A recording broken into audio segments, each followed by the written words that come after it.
Hai teman-teman yang berbahagia, berjumpa kembali dengan saya Dr. Andri, spesialis kedokteran jiwa dari Rumah Sakit EMC Alam Sutera Tangerang. Hari ini saya mau berbicara tentang healing. Ya, healing ini menarik ya teman-teman ya. Belakangan banyak banget teman-teman muda khususnya di Twitter, di TikTok yang membicarakan tentang healing. Bahkan ada sempat viral di Twitter yang ada anak muda usia 21 tahun sedang mengerjakan skripsi atau tugas akhir ya, kalau tidak salah saya lihat, itu membutuhkan healing sampai 6 bulan karena sudah kena mentalnya kayaknya gitu. Nah, di dalam kesempatan kali ini teman-teman sudah pasti memahami bahwa pasien dengan gangguan kecemasan, dengan gangguan depresi, psikosomatik juga sebenarnya banyak yang membutuhkan proses healing atau proses penyembuhan. Tapi tentunya dengan bimbingan ahli atau profesional. Dalam hal ini adalah dokter jiwa ataupun psikolog. Namun saya ingin sedikit berbagi tentang kalau misalnya kapan sih kita itu butuh healing dan bagaimana cara healing yang baik dan benar supaya tentunya tidak merugikan apalagi sampai mengganggu aktivitas kita sendiri di tengah kondisi yang memang sangat dominan, perlu waktu yang cukup untuk mengerjakan sesuatu di dalam kehidupan kita. Nah, teman-teman ini kan semuanya beda-beda ya pekerjaannya. Misalnya saya lah seorang dokter jiwa. Di dalam keseharian saya bekerja biasanya mulai praktek jam 10 dan baru selesai urusan semuanya di sekitaran jam 18. Jadi diawali dengan praktek rawat jalan dulu sampai sekitaran pukul 4 ya atau setengah 5, kemudian melanjutkan telemedicine atau telekonsultasi sampai jam 6 sore ataupun setelah maghrib. Namun saya sendiri melakukannya hampir setiap hari, jadi saya praktek dari Senin sampai Sabtu dan Minggu saya beristirahat. Pada kali kesempatan di tahun 2021 kemarin, saya menentukan satu hari Sabtu untuk menjadikan sebagai hari libur, yang mana biasanya di minggu ketiga. Tujuannya adalah agar tidak terus-terusan berhadapan dengan kasus pasien, karena kebetulan saat itu prakteknya itu sangat ramai ya, sampai sehari menangani 22 sampai 23 pasien per hari, baik online maupun walk-in atau pasien rawat jalan. Jadi saya menentukan sendiri, kelihatannya dalam kondisi seperti ini saya memerlukan proses penurunan ya sedikit banyak energinya supaya saya bisa ambil kembali energi itu di hari berikutnya. Karena libur 2 hari berturut-turut berbeda ya dengan hanya libur 1 kali saja. Bagaimana sebenarnya kebutuhan healing itu sendiri buat teman-teman? Apakah mungkin ada beberapa dari yang menentukannya 3 bulan sekali dengan liburan selama 1 mingguan, atau ada beberapa yang menentukannya setiap bulan, tergantung dari pekerjaan teman-teman. Tapi saya ingin mengatakan bahwa sebenarnya sebisa mungkin kita mengetahui dasar apa yang bisa kita ambil sebagai kapan kita mesti healing atau masa penyembuhan. Karena setiap orang bisa berbeda. Saya misalnya, kalau kita berbicara tentang pasien, saya menentukan mengapa saya membatasi pasien. Karena saya tahu batasan maksimal saya biasanya masih bisa dengan kondisi yang prima menangani pasien di antara 21 sampai 23 pasien. Setelah itu biasanya saya udah mulai kelelahan, otak saya sudah mulai capek, dan kelihatannya akan susah untuk mendapatkan hal yang bisa perform well atau perform dengan baik ketika berhadapan dengan pasien, dan itu saya tidak mau lakukan. Nah, kalau saya berturut-turut melakukannya selama 3 minggu ya, dari Senin sampai Sabtu 23 pasien full, maka saya harus ada 1 hari off di mana saya bisa off 2 hari berturut-turut, Sabtu dan Minggu.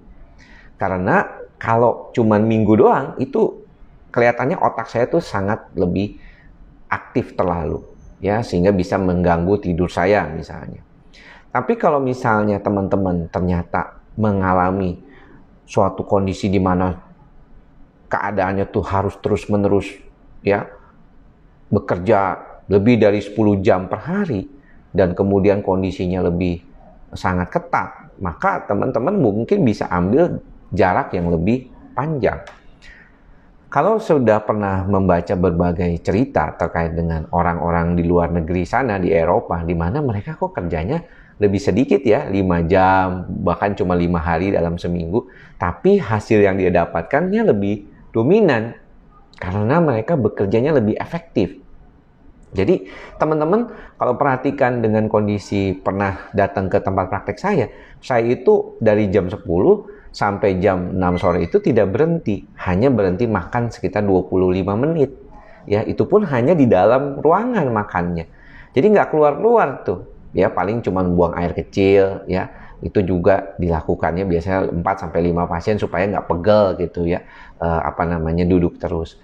Nah, kalau teman-teman bisa mengefektifkan waktu sehingga tidak perlu sampai 10 jam setiap hari bekerja, mungkin teman-teman bisa lebih baik.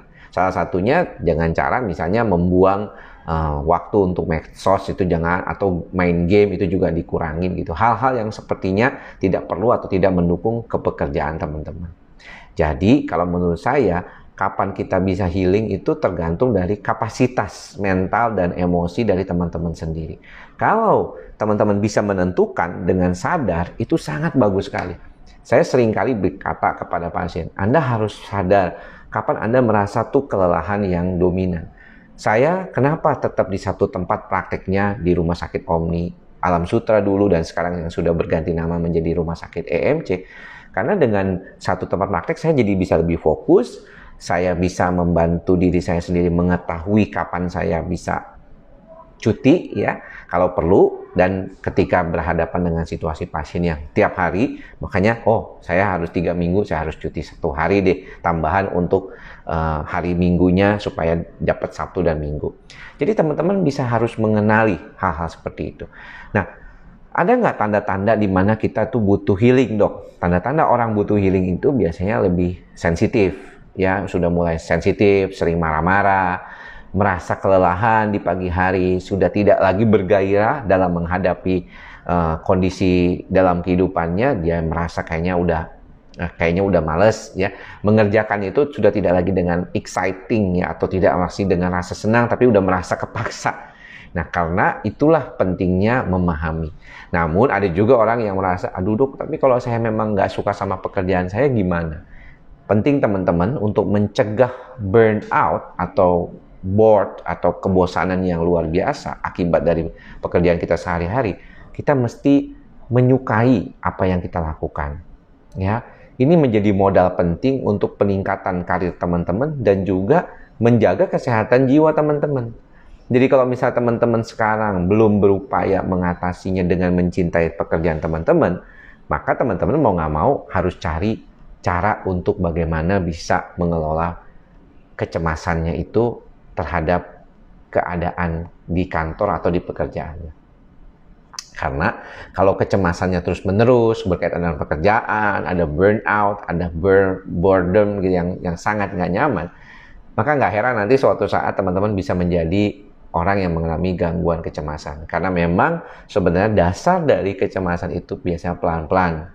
Dari kondisi keseharian, tiba-tiba mengalami suatu kondisi yang membosankan, penuh tekanan, merasa nggak nyaman, dan akhirnya menjadi suatu kondisi gangguan kecemasan, bahkan bisa sampai mengalami gangguan panik. Jadi hati-hati ya teman-teman ya. Saya sendiri kalau ditanya pasien, pernah nggak dok panik? Belum pernah untungnya. Karena waktu kemudian saya mulai sibuk, saya ingat banget dulu waktu Sabtu seperti sekarang ini saya bisa praktek sampai jam setengah 8 malam, dari jam 8 pagi. Jadi sekitar 11 jam saya praktek.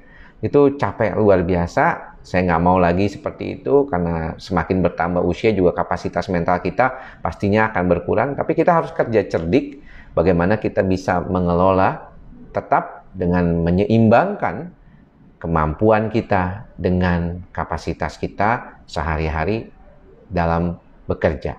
Jadi teman-teman yang masih bekerja, sekolah ya, kenali. Tapi penting juga bahwa otak kita tentunya perlu latihan juga terhadap situasi-situasi kehidupan kita yang sulit. Karena kalau tanpa latihan, percuma juga. Bagaimana kita bisa belajar hal yang baru kalau otak kita tidak pernah berhenti belajar? Maka daripada itu, nanti kita akan bahas di kesempatan berikutnya bagaimana otak yang ditekan, penuh dengan stres seperti apa yang bisa malah membantu kita menjadi jauh lebih baik lagi depannya. Sampai bertemu lagi di lain kesempatan. Tetap jalankan mantra kita bersama, ikhlas, sabar, dan sadar. Semoga semua makhluk berbahagia. Salam sehat jiwa. Bye-bye.